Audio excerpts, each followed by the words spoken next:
In the finale, tensions reach a peak as Kite Man and Glider are on the run with the anti-life equation, pursued by a slew of powerful adversaries. The episode kicks off with Kite Man and Glider being cornered by Helen Villigan. She takes the anti-life equation from them and demands a face-to-face discussion if they want it back. Initially, Kite Man and Glider refuse, but when Helen reveals she has saved Chuck's kite from a fire, they agree to meet with her. Helen presents a simulation she ran multiple times with the anti-life equation, showing that regardless of the variables, the result is always the same, the complete extinction of all life in the universe. She is determined to prevent this outcome, but reveals there is one scenario where Kite Man uses the anti-life equation without causing universal extinction.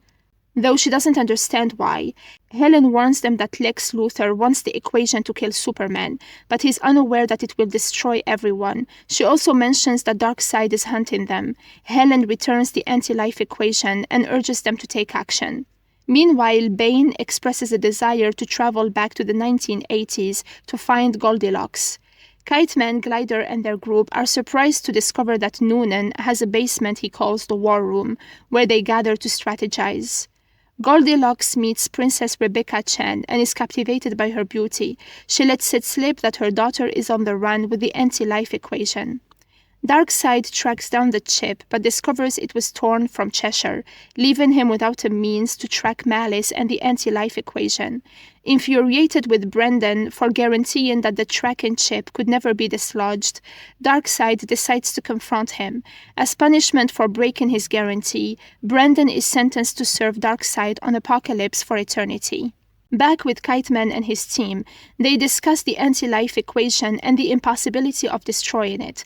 Kite Man references the Exorcist movie, leading Glider to think that he is suggesting inviting the equation inside him and then killing himself to destroy it. Noonan believes it might work.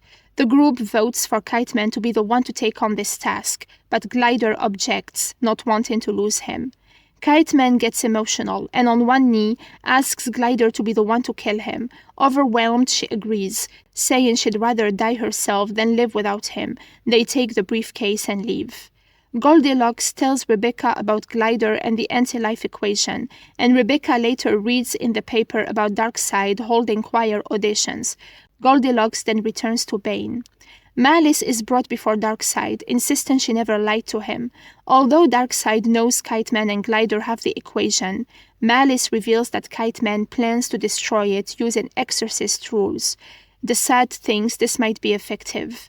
Darkseid demands to know where Malice's friends are, promising to spare them once he has the equation.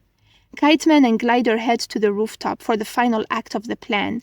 Kite Man confesses his love for Glider, who tearfully says she doesn't want to kill him.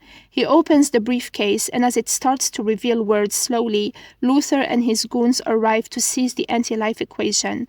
Glider prepares to fend them off, but Noonan and the Bar Gang intervene, leading to a chaotic battle. Darkseid arrives and Glider chastises Malice for betraying them.